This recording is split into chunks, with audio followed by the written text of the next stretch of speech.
കട്ടിൽ കിടക്കയിൽ വെച്ചോ അയ്യോ സുതര വീട്ടിൽ വസിച്ചിടുമ്പോഴോ. കട്ടിൽ കിടക്കയിൽ വെച്ചോ അയ്യോ സുതര വീട്ടിൽ വസിച്ചിടുമ്പോഴോ.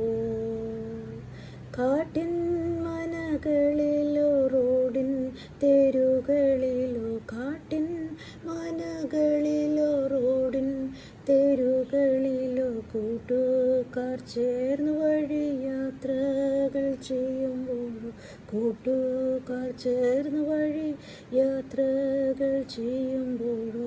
എപ്പോഴാണെൻ്റെ സോദര മൃത്യു വരുന്നതോർക്കാകിലെന്തു കഷ്ടമേ. എപ്പോഴാണെൻ്റെ സോദര മൃത്യു വരുന്നതോർക്കാകിലെന്തു കഷ്ടമേ.